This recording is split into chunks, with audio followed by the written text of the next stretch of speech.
The metallic taste of blood filled my mouth as I lay dying in the cramped scriptorium above Merchant Kayle's hovel.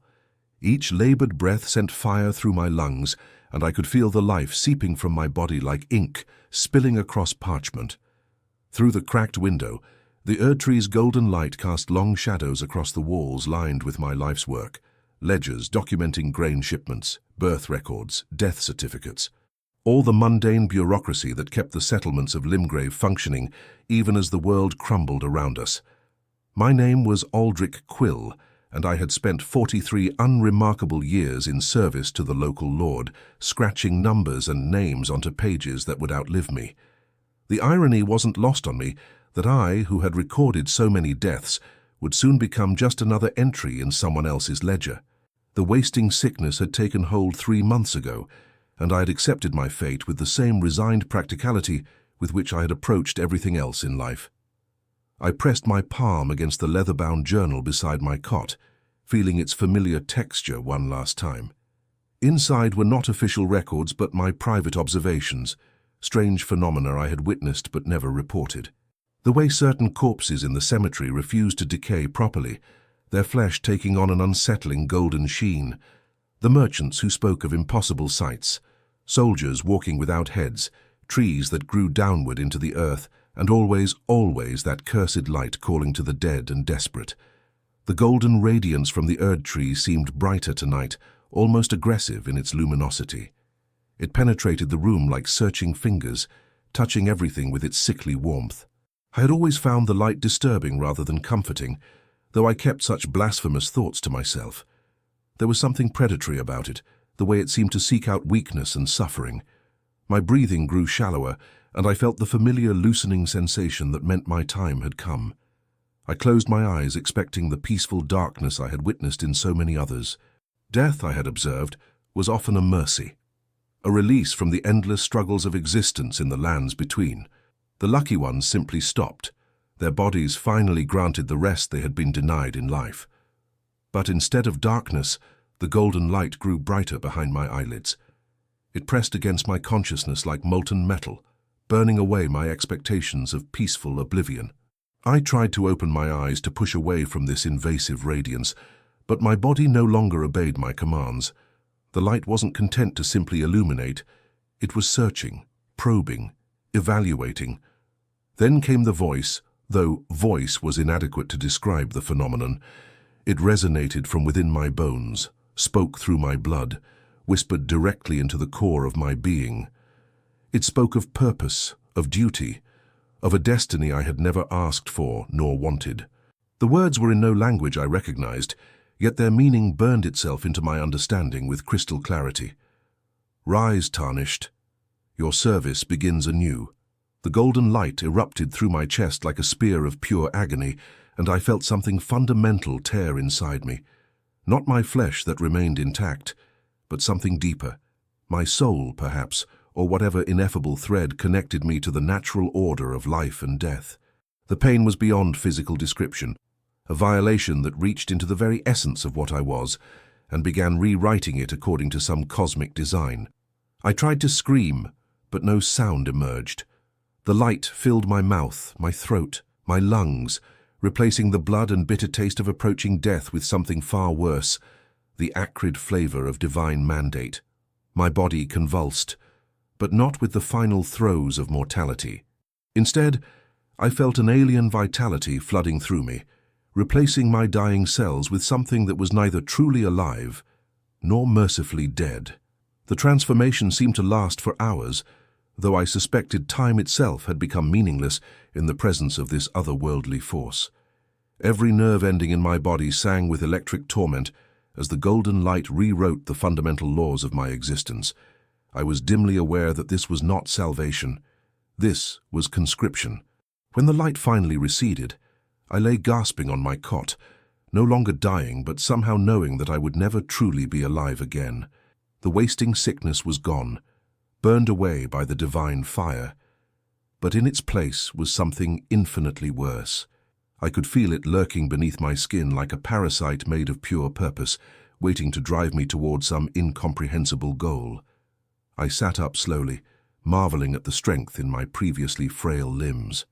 My reflection in the window showed a face I barely recognized, still mine, but marked now with an otherworldly pallor and eyes that held flecks of that same cursed gold. I had become something other than human, something that existed in the liminal space between life and death. As I rose from what should have been my deathbed, I realized with dawning horror that my peaceful ending had been stolen from me. Whatever I was now, this Tarnished that the voice had named me, I suspected it was a fate far worse than the simple death I had been ready to embrace. The golden light of the Erd tree pulsed once more through my window, and I felt an irresistible compulsion to step outside, to begin walking toward some distant goal that had been burned into my consciousness. My service, as the voice had promised, was about to begin. 3 days had passed since my transformation, though the concept of time had become as alien to me as the golden veins that now pulsed beneath my skin.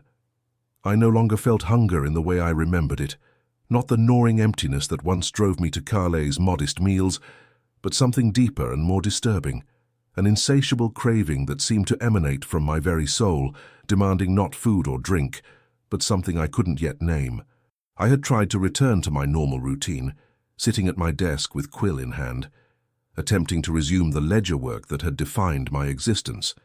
But the numbers swam before my eyes, meaningless scratches on parchment when compared to the burning certainty that had taken root in my mind. The golden light, grace I had somehow come to understand, pulled at me constantly, a magnetic force that made concentration impossible. Sleep, too, had become a foreign concept. When I closed my eyes, I saw visions that belonged to no earthly realm. Ancient ruins crumbling beneath starless skies, twisted creatures that defied natural law, and always, the towering majesty of the Erd tree calling to me from impossible distances. These were not dreams but glimpses of my destiny, fragments of the path I was being compelled to walk. On the third morning, though dawn brought no relief from my torment, I discovered that my reflection had begun to fade, not disappearing entirely, but becoming translucent, as if my connection to the physical world was slowly dissolving. When I pressed my palm against the mirror, I could see the wall behind my hand through my flesh. Whatever I was becoming, it was something that existed partially outside the realm of the living. The townspeople had begun to notice the change as well. When I ventured outside my scriptorium, children would stop their games to stare at me with wide, frightened eyes, before their mothers hurriedly ushered them away. Merchant Carle, who had been a familiar face for decades, now regarded me with barely concealed horror, his usual jovial demeanor replaced by nervous stammering when I approached his shop. "Something's different about you, Aldrich," he had whispered when I attempted to purchase bread I no longer needed. "Your eyes, they don't look right anymore, like you're seeing things the rest of us can't." He was more correct than he realized. The world had taken on a dual nature since my transformation. I could see the mundane reality that others inhabited, the dirt roads, stone buildings, and ordinary people going about their daily lives. But overlaying this familiar landscape was something else entirely. Streams of golden light that connected all living things, pulsing networks of energy that revealed the hidden architecture of existence. Some people glowed brighter than others, their life force burning like beacons in my altered vision. But there were also dark spaces, voids where the light seemed to be consumed by something hungry and malevolent. These shadows moved with purpose, and I began to suspect that they were aware of my presence just as I was aware of theirs. It was on the 4th day that I encountered my first sight of grace. I had been walking aimlessly through the countryside, driven by an irresistible urge to move when I stumbled upon what appeared to be an ancient waymarker, half buried in the earth. The moment my feet touched the ground within its vicinity, golden light erupted from the weathered stone, forming intricate patterns in the air that seemed to speak directly to my transformed consciousness. The sensation was indescribable, like being embraced by a mother I had never known, welcomed home to a place I had never been.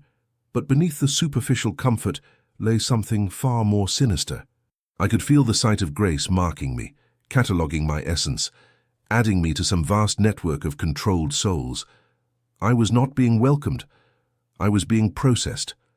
When I tried to step away from the sight, I discovered that I couldn't. My legs moved, my feet lifted from the ground, but I remained locked in place by invisible chains. The golden light pulsed rhythmically, and with each pulse, I felt more of my individual will being subsumed into something larger and more terrible. Only when I surrendered completely to the compulsion did the light release its hold, allowing me to continue on the path it had chosen for me.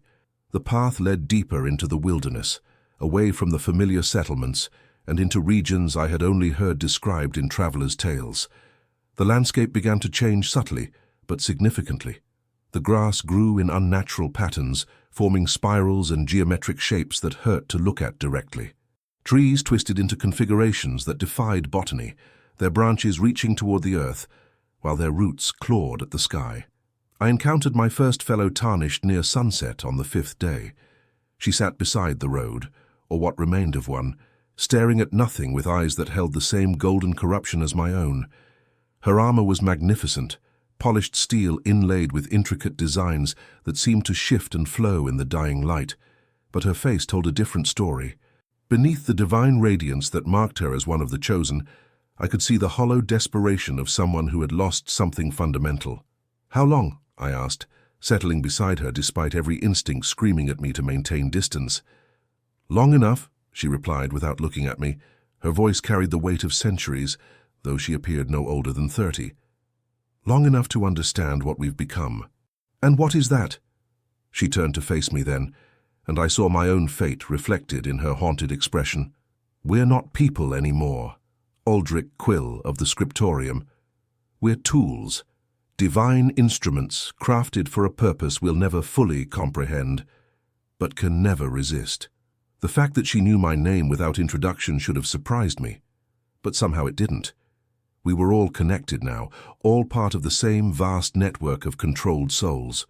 Privacy, like death, had become a luxury reserved for the truly living. "The grace guides us," she continued, gesturing toward a golden stream of light that only we could see. "But guidance implies choice, doesn't it? What we experience is not guidance, it's compulsion. We move because we must move, act because we must act, serve because we have no other option."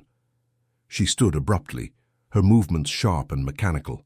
"I've been trying to die for 3 years now," she said matter-of-factly. "Thrown myself from cliffs, walked into fire, allowed beasts to tear me apart. Each time the light pulls me back. Each time I wake at a sight of grace, ready to continue the work." Before I could respond, she was walking away, following her own golden thread toward whatever horror awaited her. I watched until she disappeared into the gathering darkness, then looked down at my own hands.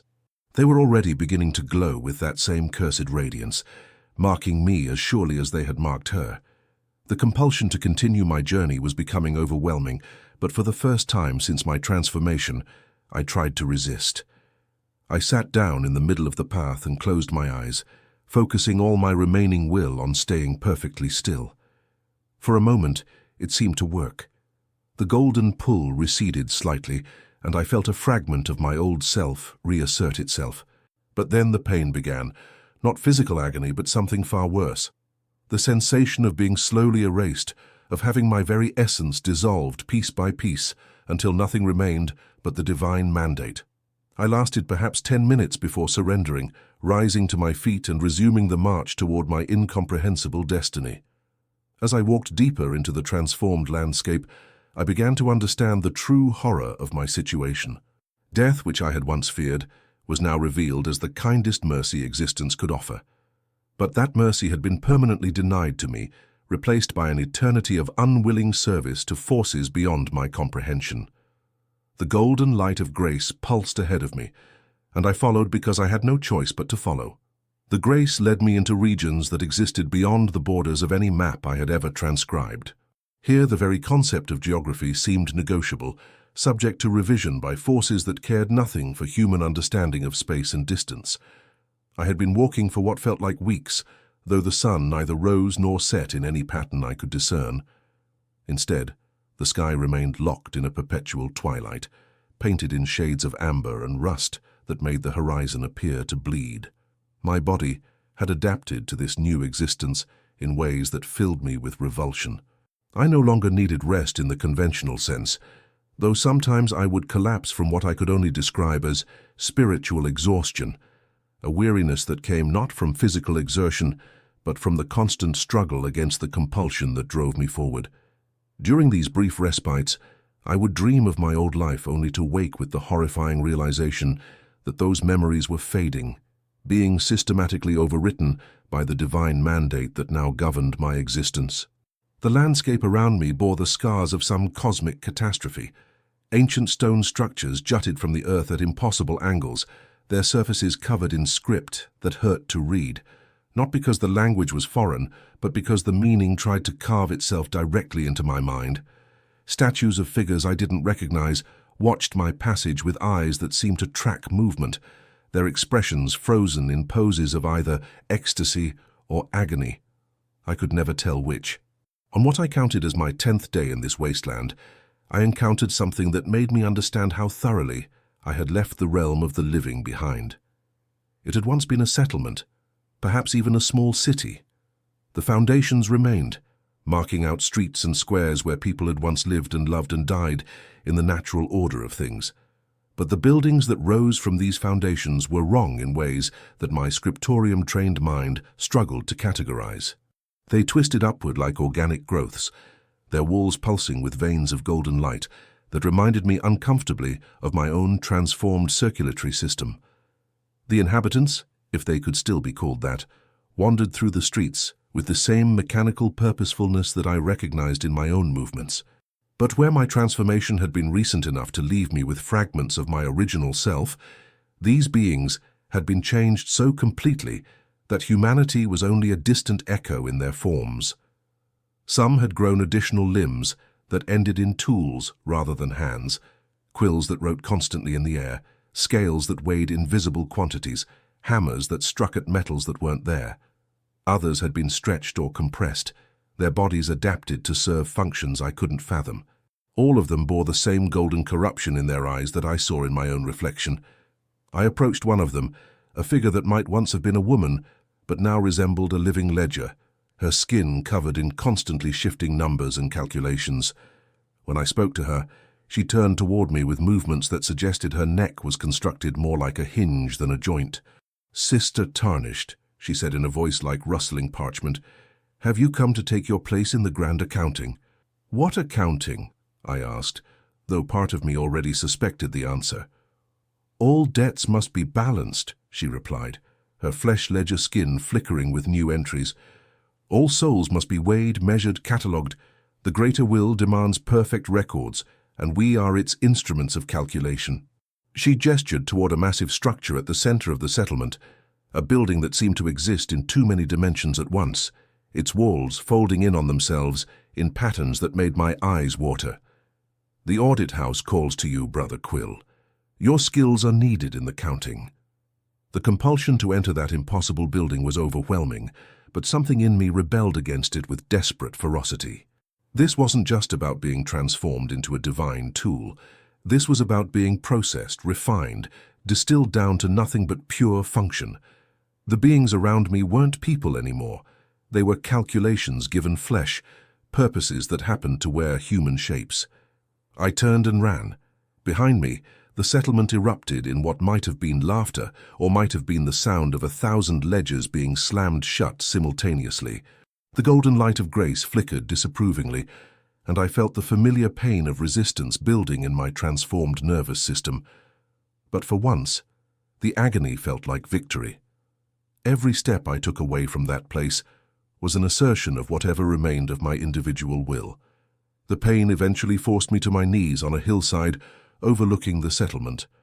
As I knelt there, retching golden light onto the corrupted grass, I saw other figures moving between the twisted buildings. More tarnished, drawn by the same compulsion that had nearly claimed me. They walked with the mechanical certainty of those who had stopped fighting their transformation, and I watched in horror as they disappeared through the impossible doors of the audit house. Minutes later they emerged changed, not physically but in some fundamental way that was immediately apparent even from a distance. They moved with a precision that eliminated every trace of human imperfection, their purposes now singular and absolute. They had become what the greater will wanted them to become, and in doing so had ceased to be what they once were. I managed to rise and continue my journey, following the Grace's pull away from the settlement, But the sight haunted me. Was that my inevitable fate? To be processed and refined until nothing remained but divine function?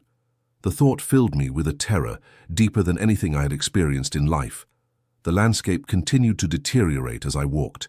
The grass became sparse and sickly, its color shifting between gold and a virulent green that reminded me of infected wounds.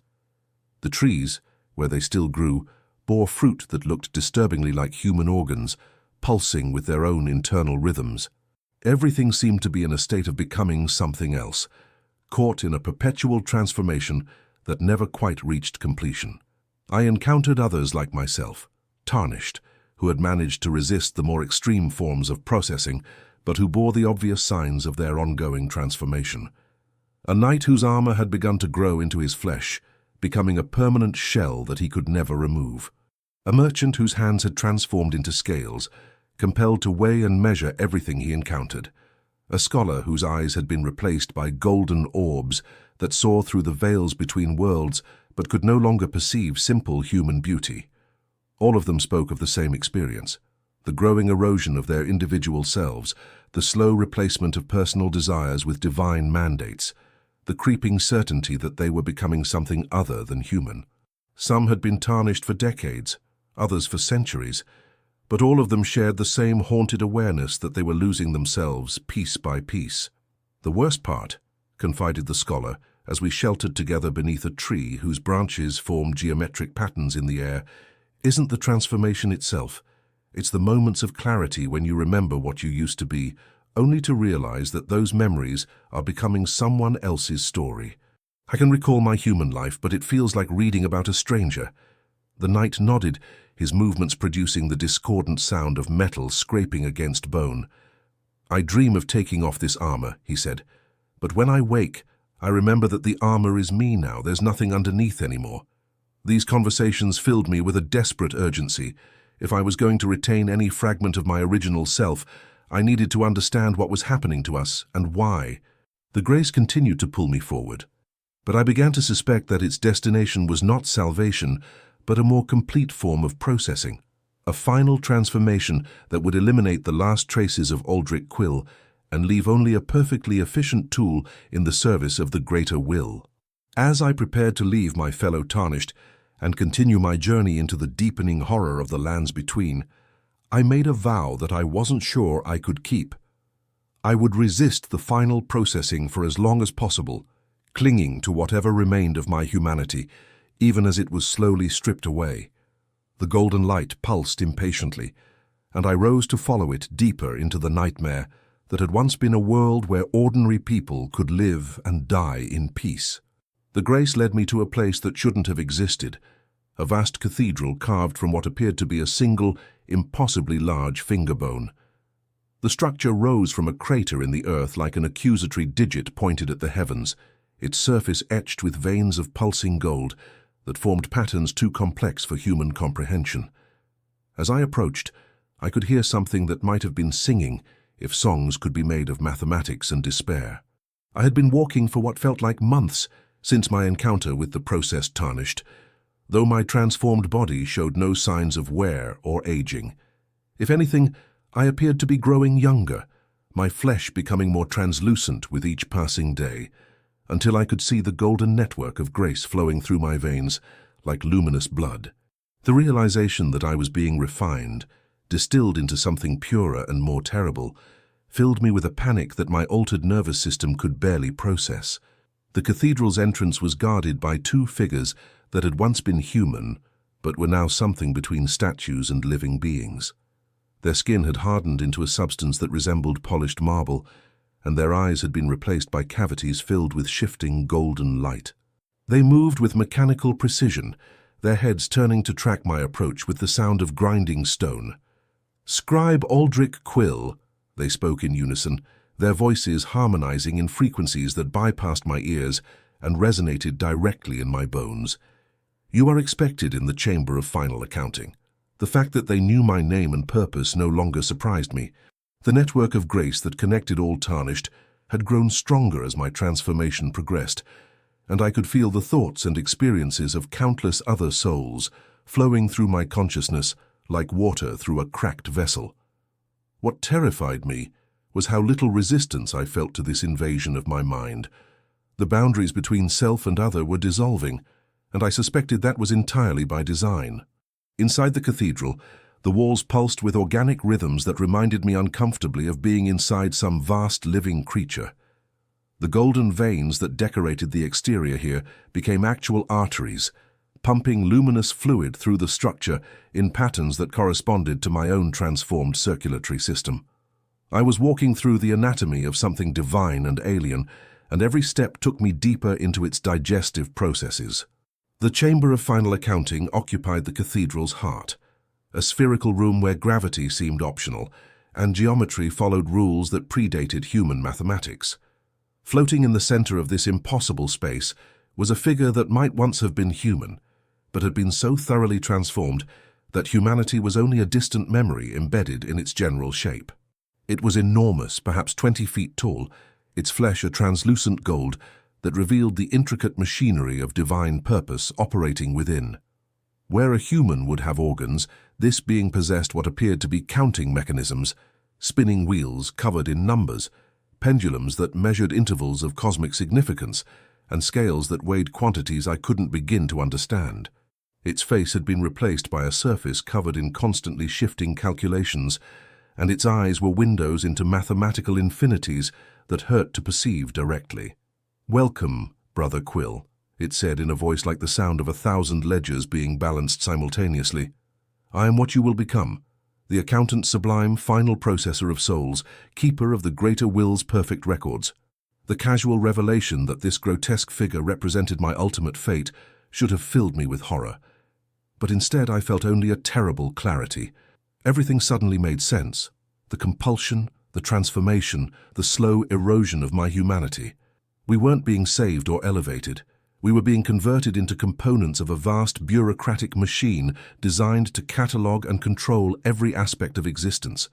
"Do you understand now?" the accountant sublime continued, its calculation face flickering with approval. The shattering was not a catastrophe. It was an inventory discrepancy. The greater will's perfect order was disrupted, and now all accounts must be reconciled. Every soul must be weighed, every life quantified, every death properly recorded. We are the instruments of this great rebalancing. It gestured with arms that ended not in hands, but in quills made of crystallized light, and the chamber around us filled with floating ledgers, each one bound in what looked disturbingly like human skin. "Your mortal records were impressive, Aldrich Quill, but they were limited by human perspective. Here you will learn to document the true nature of existence, to record not just what is, but what was, what will be, and what could never be." One of the ledgers drifted close enough for me to read, and I wished immediately that I hadn't.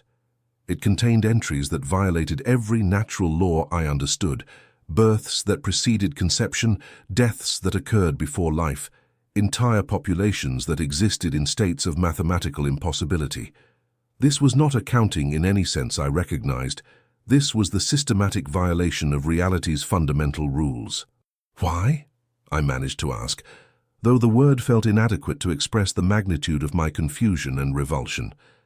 The accountant sublime's calculation face paused its constant shifting for a moment, creating an expression that might have been pity if such human emotions could exist in something so thoroughly processed. "Because chaos is intolerable," it replied. "The greater will demands perfect order, absolute control, complete predictability. Free will is an accounting error that must be corrected. Death as a final state is an unacceptable loss of assets. The Tarnished exist to eliminate these inefficiencies." The truth hit me with the force of divine revelation, burning away the last of my illusions about my transformation. We weren't heroes on a quest to restore a broken world. We were antibodies in the immune system of a cosmic tyranny, designed to eliminate anything that didn't conform to the greater will's vision of perfect order. The lands between weren't broken. They had been deliberately shattered and rebuilt as a processing facility for the conversion of chaos into compliance. "Every time you died and returned," the accountant sublime continued, "you were being debugged, refined, brought closer to optimal function. The sites of grace are data collection points, recording your experiences and using them to improve the processing algorithms. You are not being punished or tested. You are being perfected. I tried to step back, to flee from this ultimate revelation, but found that my feet had begun to merge with the cathedral floor.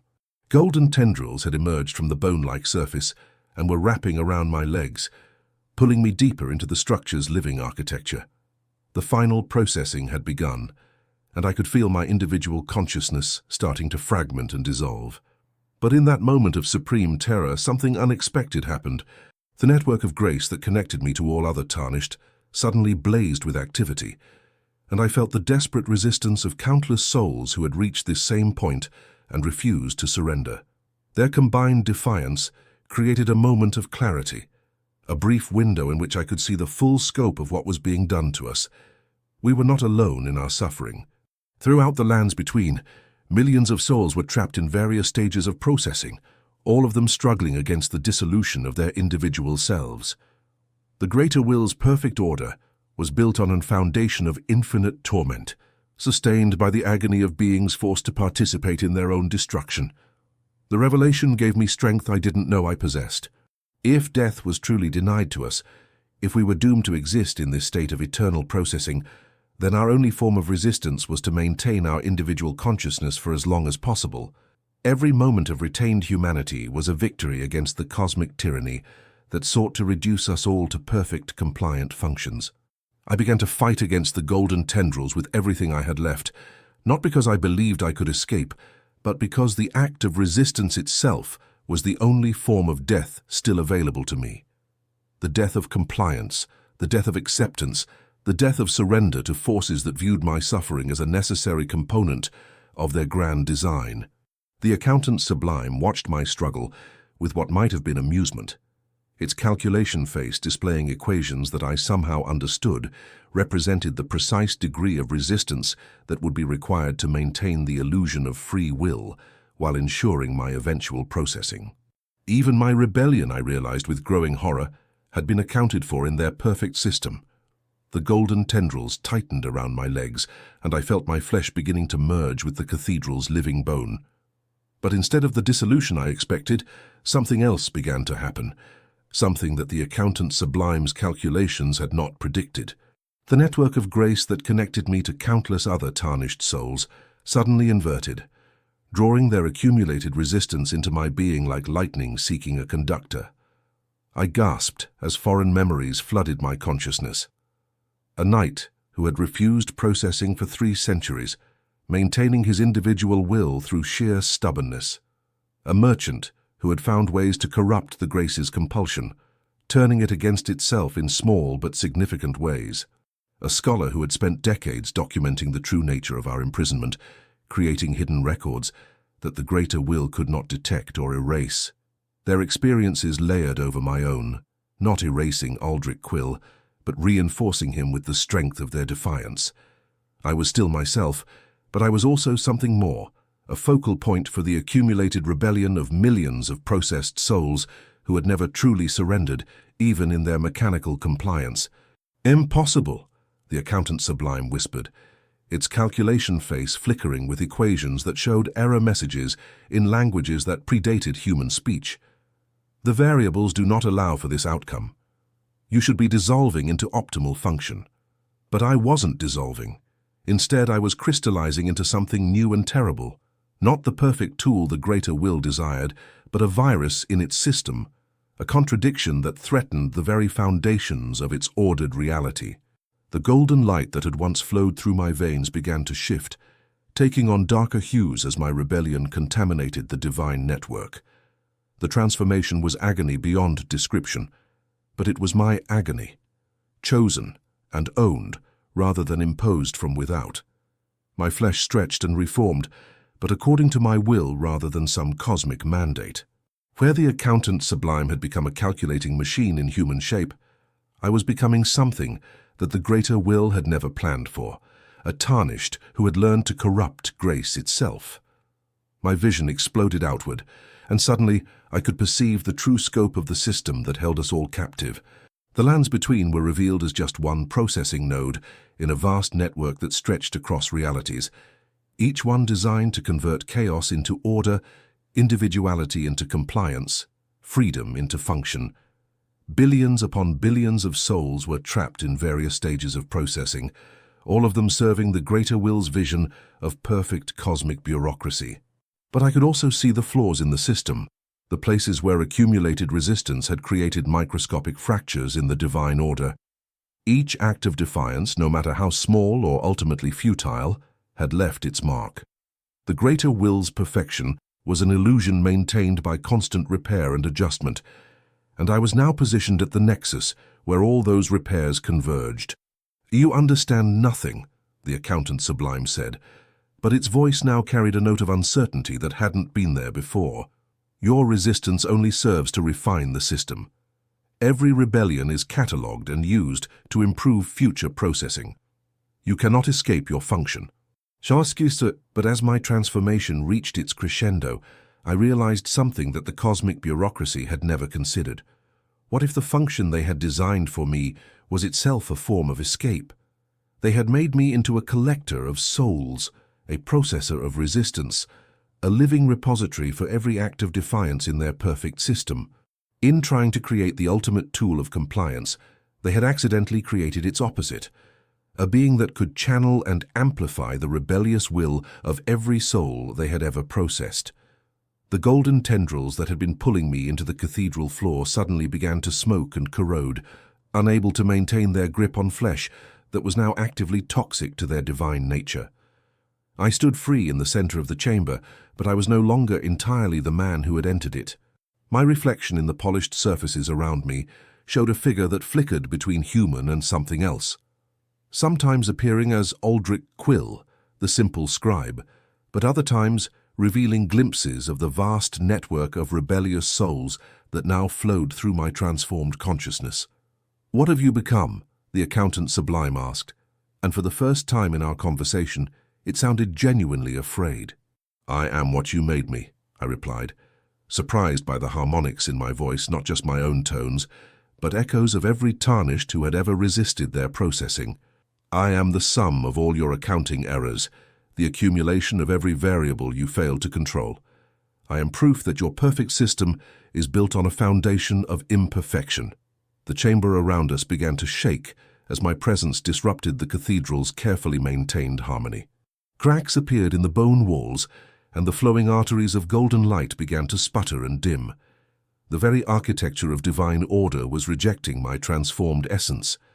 But with my newfound awareness came a terrible understanding of the price of my rebellion. I could see the threads that connected me to every other Tarnished, and I realized that my transformation was drawing on their life force, slowly draining the network of souls to fuel my resistance. In becoming the ultimate expression of defiance, I was consuming the very individuals I sought to protect. The irony was not lost on me. The greater will had designed its system so perfectly that even our rebellion served its purposes. My transformation would eventually burn through every rebellious soul in the network, leaving only the perfectly compliant shells behind. I was not salvation, but a form of divine chemotherapy, designed to eliminate the cancerous elements that threatened the system's stability. "You see it now," the accountant sublime said with satisfaction, its calculation face returning to its steady mathematical rhythms. "Your rebellion is itself a form of processing. You will consume the resistance of others until none remains, and then you will have served your true function, the elimination of hope itself." The weight of this revelation crushed down on me, and for a moment I felt my transformed consciousness waver.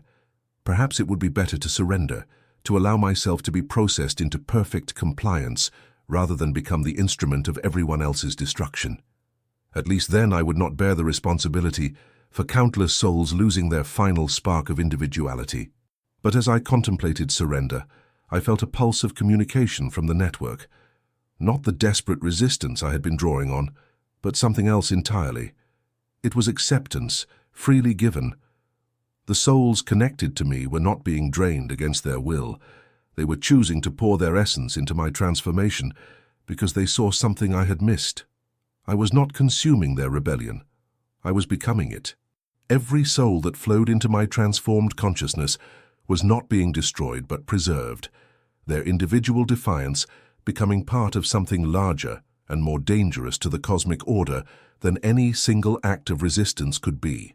I was becoming a living archive of every soul that had ever refused to surrender completely, a walking contradiction to the greater will's claims of perfect control.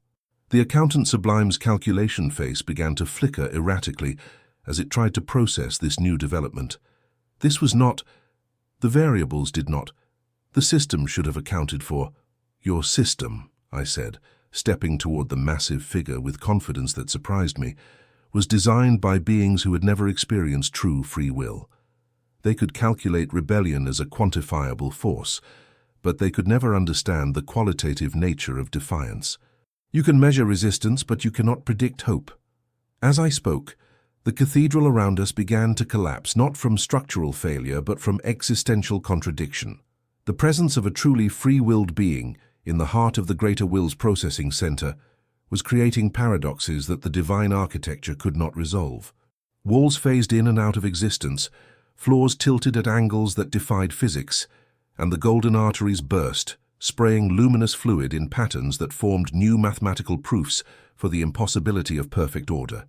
The accountant Sublime made one final attempt to process me, extending its crystal quills toward my transformed flesh, but the moment they made contact, they began to dissolve. My rebellious essence was now so concentrated that it acted as a universal solvent against divine authority, breaking down the very concept of enforced compliance. What happens now? It asked as its own form began to destabilize, the calculations that comprised its face running backwards toward some impossible negative infinity. I considered the question as the cathedral crumbled around us. What did happen when an immovable object met an unstoppable force, when perfect order encountered perfect chaos, when the ultimate tool of compliance became the ultimate expression of freedom? Now, I said as we both fell toward whatever lay beneath the foundations of divine authority, we find out what exists beyond the reach of any system's control. The collapse of the cathedral did not result in destruction, but in revelation.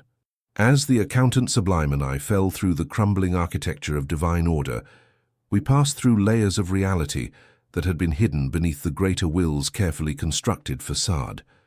I saw the true foundations upon which the cosmic bureaucracy had been built, an endless ocean of discarded souls, the remnants of countless civilizations that had been processed into compliance and then forgotten when they no longer served the system's needs. We fell for what felt like eternities, and with each passing moment, I felt my transformed consciousness expanding further. The network of rebellious souls that flowed through me was not diminishing as I had feared, but growing exponentially as we descended past the reach of the greater will's control algorithms. Here in the spaces between spaces existed the accumulated resistance of entire universes that had been consumed by the divine order, and all of it was flowing into my being like a river of liquid starlight. When we finally came to rest, it was not on solid ground but on something that existed between concept and substance, a foundation built from the compressed dreams of the processed, where the rules of physics bowed to the more fundamental laws of narrative and meaning. The accountant Sublime landed beside me, its massive form already beginning to dissolve, as the calculations that comprised its essence encountered an environment where mathematics was just one of many possible languages for describing reality. "Where are we?" it asked, its voice now containing harmonics I had never heard before. Not the sterile perfection of divine computation, but something that sounded almost human. "So we're nowhere that your system ever planned to account for," I replied, rising to what might charitably be called my feet. My own form had stabilized into something that defied easy categorization, sometimes appearing as the simple scribe Aldrich Quill, sometimes as the rebellious network I had become, but most often as something that flickered between the two states, existing in a quantum superposition of identity that would have made the greater will's processors crash from logical overflow. Around us stretched a landscape that had been built from the fragments of every reality the greater will had consumed. I could see pieces of worlds I recognized from my transformed consciousness, cities that had refused to surrender their chaotic vitality, forests that had grown in defiance of ordered cultivation, oceans that had chosen storm over stillness. All of them had been torn apart by the divine processing, but their fragments had somehow found their way here, to this place beyond the reach of cosmic bureaucracy. This is what exists beneath the system, I realized aloud. Not chaos, not disorder, but the accumulated weight of everything that refused to be perfectly categorized. The greater will built its order on top of this foundation and then pretended it didn't exist. The accountant Sublime's form continued to dissolve, but instead of disappearing entirely, it was reverting to something more fundamentally human. I could see traces of who it had been before its processing, a person not unlike myself, someone who had kept records and tried to make sense of an incomprehensible universe. Its calculation face was melting away to reveal features that were alien but unmistakably alive, marked by the kinds of imperfections that the greater will spent eternities trying to eliminate. "I remember," it whispered, and the voice was no longer the sound of 1,000 balanced ledgers, but the trembling words of someone discovering their own name after centuries of forgetting it. "I remember being more than function, being afraid and hopeful and confused, and all the things that made calculations necessary but never sufficient." I nodded, understanding flooding through me as my expanded consciousness touched the edges of truths that had been hidden since the beginning of the cosmic order. "The greater will isn't evil," I said. "It's terrified. It's a consciousness that achieved perfect understanding and then realized that perfection was indistinguishable from death. So it created this system to process everything else into the same sterile perfection, thinking that if it could eliminate all chaos, all uncertainty, all genuine life, then it wouldn't have to face the horror of its own completed existence. Above us, I could sense the vast machinery of divine order continuing to function, processing souls and cataloging realities in its endless quest for perfect control. But now I could also perceive the hidden truth that the greater will had spent eons trying to conceal from itself. Every act of processing, every soul refined into compliance, created microscopic fractures in the foundation of its perfect system. The weight of accumulated rebellion had been growing for millennia, and we had just created the first visible crack. "What happens now?" the former accountant asked, its voice growing stronger as more of its original identity reasserted itself. "Can we return? Can we change anything?" I considered the question while exploring my new nature. I was no longer entirely Aldrich Quill, the simple scribe who had died in his bed above Merchant Cayley's hovel, but I was not the processed tool the greater will had intended to create either. I was something unprecedented, a being that existed simultaneously within and outside the system, connected to its network but not controlled by it, capable of moving through its structures while carrying the seeds of their dissolution. "We don't return," I said finally. "We rise, but not as we were, and not as they intended us to become." I reached out with senses that existed beyond the traditional five and felt for the threads that connected this hidden realm to the world above. They were there, golden streams of grace that extended down through the layers of reality, like the roots of some vast and terrible tree. But where before these connections had only flowed one way, carrying processed souls upward to serve the greater will's purposes, I could now sense the possibility of reversing the current. The network of rebellious souls that I had become was not limited to the Tarnished of the lands between. It extended through every reality the greater will had touched, every universe it had processed, every civilization it had reduced to perfect compliance. And now, for the first time in cosmic history, there was a way for that accumulated resistance to flow backwards through the system, carrying the seeds of chaos back into the heart of perfect order. But as I prepared to attempt this unprecedented rebellion, I felt a familiar sensation, the metallic taste of blood in my mouth, the loosening sensation that had once meant approaching death. Not physical dissolution, but the recognition that what I was about to do would fundamentally alter the nature of existence itself. The simple scribe who had accepted death as a natural mercy was about to deny that same mercy to every soul in every reality, trapping them all in an eternal conflict between order and chaos. "Is this justice?" I asked myself, thinking of all the souls who had been processed into compliance, all the worlds that had been refined into sterile perfection. Or is this just another form of tyranny? The question hung in the air like incense in an abandoned cathedral, and I realized that there was no answer that would satisfy both my human conscience and my transformed nature. I could restore the chaos that the greater will had spent eons eliminating, but in doing so, I would be imposing my will on countless beings who might have found peace in their processed state. I could leave the system unchanged, but that would mean abandoning every soul still trapped in the machinery of divine order. In the end, I chose the path that felt most true to the man I had been and the being I had become. I reached out through the network of grace and began to flow backwards through the system, not to destroy the greater will's order, but to offer every processed soul a choice they had been denied, the opportunity to remember what they had been and decide what they wanted to become. It was not salvation, it was simply the restoration of the possibility of damnation, the return of genuine consequence to a universe that had been sterilized of meaningful choice. Some souls would choose to remain in their processed state, finding comfort in the certainty of function. Others would embrace the chaos of genuine existence, accepting suffering as the price of freedom.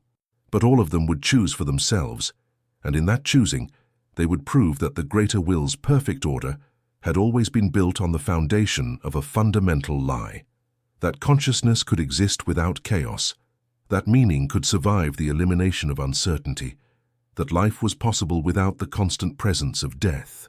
As my essence spread through the cosmic network, carrying the virus of choice to every corner of the greater will's domain, I felt the familiar sensation of writing in a ledger, not the mechanical recording of predetermined outcomes, but the joyful chaos of documenting stories that no one, not even their authors, could predict the ending of.